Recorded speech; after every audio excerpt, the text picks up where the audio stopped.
Greetings, my dear victims of the fourth transformation. Welcome to this new episode. I hope you brought your popcorn and an extra dose of skepticism because what we're going to analyze today isn't foreign policy or sovereignty or any of those fancy words they use in the morning briefings to put people to sleep. No. Today we're going to dissect the art of deception, the script of the cheap soap opera they keep repeating. So maybe we don't realize that while they shout about sovereignty, their house is burning down. And with the latest events, a couple of questions suddenly came to me. What if this whole conflict with the United States was deliberate? Could it be that Claudia Sheinbaum's incendiary speech last Sunday and López Obrador's letter to Trump are meant to deliberately add fuel to the fire for their own interests? In other words, does it benefit them? They're not looking for a solution. On the contrary, they're so wicked that I wouldn't doubt it for a second. Let's get to it. Let's be clear from the start. Do you really think the incendiary tone from the National Palace is a coincidence? Do we really think that the letter to Trump and Claudia's statements are bursts of patriotic dignity? I don't think so. What we're seeing is a textbook classic. When your own administration is a disaster, when the numbers don't add up, when insecurity becomes part of daily life, and when results are nowhere to be found, what does the shrewd politician do? Not intelligent, which is not the same, looks for an external scapegoat. And what better villain, what better big bad wolf than Uncle Sam?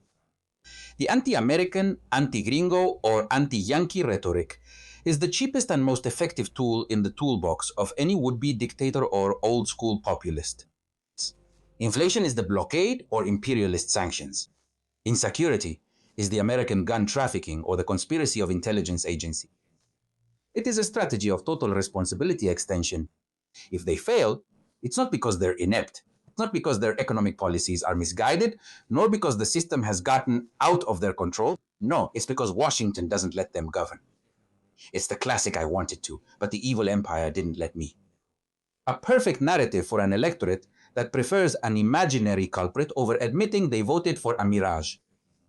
It's the trap of monopolized patriotism. This is where things get truly toxic. For these gentlemen, patriotism is not love for the land. It's not respect for history. Patriotism is a membership card that only they grant. If you dare to point out that the economy is a disaster, you're a traitor. If you criticize that the institutions are falling apart, you're a sellout. If you ask for transparency, you're serving foreign interests. They have managed to equate internal criticism with betrayal of the nation. The goal is simple. Eliminate dissent. By portraying being an opponent as being an agent of the empire, they make sure that no one can raise their voice without being publicly lynched by the government's pack. This is the part of their rhetoric that fascinates me the most. When they talk about defending sovereignty, what they're really saying is, don't meddle in my affairs. Why? Because when you allow international scrutiny, when you let the foreign press investigate, when you allow international NGOs to monitor human rights, the dirty laundry comes to light. Just like right now with the lists of narco politicians, among other things.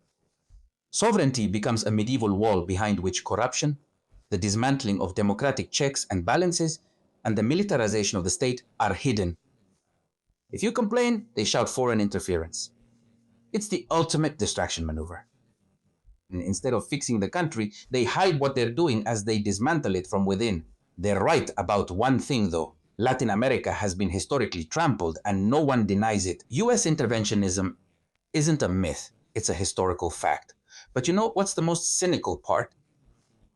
They take advantage of that real wound to justify their own tyrannies. It's the mirror effect. Since there were real interventions 50 years ago, now any legitimate criticism of today's violations of civil liberties must be seen as imperialist aggression. It's such a big argumentative fallacy that it's laughable. They're using the historical pain of a continent to perpetuate political elites who live better than the kings they used to criticize so much. Greetings to the welfare big shots who shop at Cartier, at Prada, and eat steaks with gold leaf. In conclusion, why don't they stop? Because it works for them. Because violence. Populism feeds on conflict. And a conflict with the United States is the most profitable of all. They don't seek to solve people's problems. They seek a permanent state of emergency. In a constant state of war against the external enemy, there is no accountability, no debate about the economy, no questioning of efficiency. In times of war, you obey, and that's exactly what they want. A base of support mobilized by fear and misunderstood pride, blind to the dismantling of their own democracy. This network of manipulation and propaganda is not a mistake, it's by design.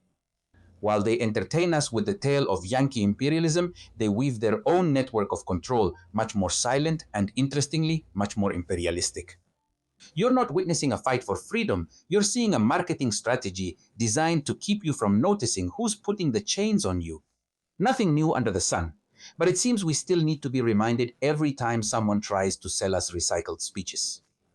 So, next time you hear the welfare lackey, or for that matter, any member of the Morena cartel, tearing their clothes over an alleged affront from Washington, ask yourself, what are they trying to hide from me behind all that patriotic shout? Almost always, the answer is much more boring and much more corrupt than you might imagine. Anyway, I hope you've digested these words well without getting indigestion. Don't believe a single word these bastards say.